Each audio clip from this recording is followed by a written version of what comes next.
जय जगन्नाथ सांग माने आरआरबी रो ग्रेजुएट लेवल एनटीपीसी एग्जाम एबे कंटिन्यू चली लास्ट डेट 24 जून जाए हम।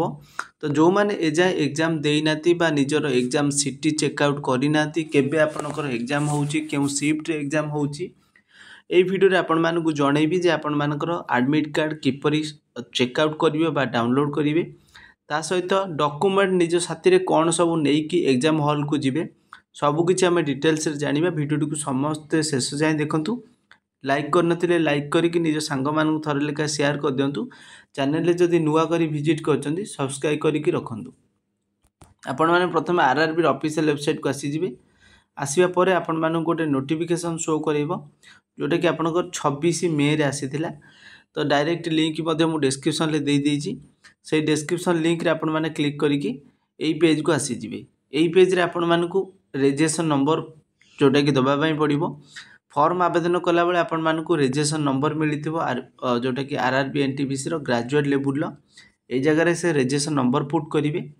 निजर date of birth DD MM 4 times Y को पुट करिकी तले थिबा कैप्चा बा जोटा भी नंबर शो करूची ताकू ए जगह रे पुट करनेबे। तापर लॉगिन करनेबे।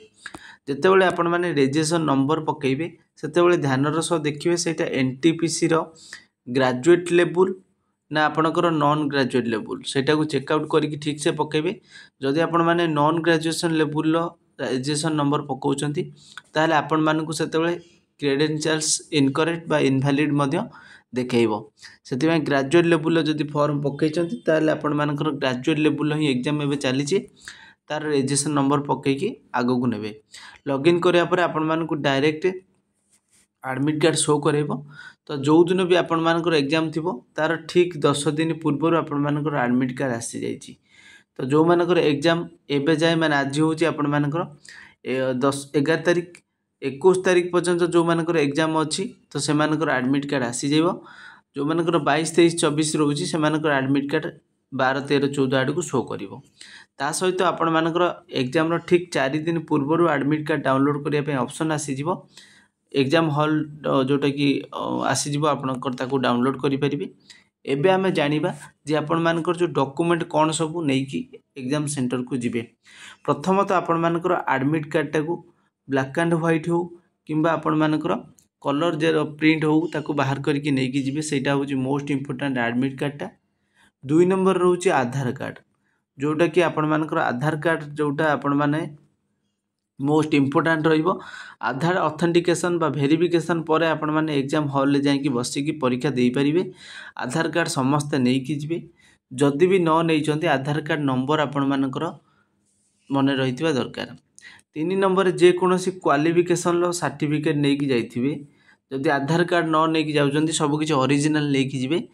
क्वालिफिकेशन सर्टिफिकेट नेई परिबे पैन कार्ड नेई परिबे ई आधार नेई परिबे किंबा आपण मानको पाखरे जदि ड्राइविंग लाइसेंस पासपोर्ट अच्छी ताकू मध्य नहीं पारिबे। जदि कोनोसी डॉक्यूमेंट रे आपण मानकर डेट ऑफ बर्थ किंबा आपणकर नेम मिसमैच अच्छी जो थिरे ठीक अच्छी तो सही डॉक्यूमेंट आपनको साथी रे नेकी जिबे। आ मन रखिथिबे आधार कार्ड नंबरटा बहुत इंपोर्टेंट। आधार ऑथेंटिकेशन बा वेरिफिकेशन परे आपण माने एग्जाम सेंटर रे बसिबे। आउ गोटे आपण माने देखिथिबे एडमिट कार्ड रो तले राइट साइड रे आपण गोटे फोटो लगेया पे ऑप्शन अछि। सेठी गोटे फोटो लगेबे आउ एक्स्ट्रा फोटो किसी दरकार नहीं। तो गोटे फोटो केवल आपण माने एडमिट कार्ड मारी कि नेकी जाइथिबे।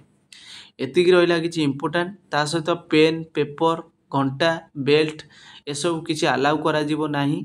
सेति प्रति आपण माने पेन भी नेकी जिबे नाही। तो सेति पे कोनोसी डॉक्यूमेंट आपणकर मिस करिवेनी। जेमति कि कहले आधार कार्ड 1 रे नेकी जिबे 2 रे आधार कार्ड एडमिट कार्ड नेकी जिबे 3 ले गोटे फोटो लगेइथिबे।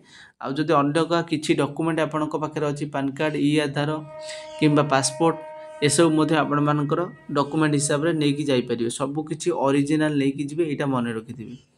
एतिकी थिला किछि इन्फॉर्मेशन। जदि वीडियो पसंद आछि लाइक शेयर सब्सक्राइब कर रखि नेबे। आ जो माने प्रथम थर एग्जाम दउचंती एग्जाम रो प्रोसेस जानि नाथि डिस्क्रिप्शन में तार गोटे लिंक दे देउची किपरि एग्जाम देबे कोन सब करिवे एग्जाम हॉल ले तार वीडियो गोटे प्रॉपर बनैथिली। से वीडियोटा मते देखि कि एग्जाम हॉल को जाई परिबे। Thanks for watching.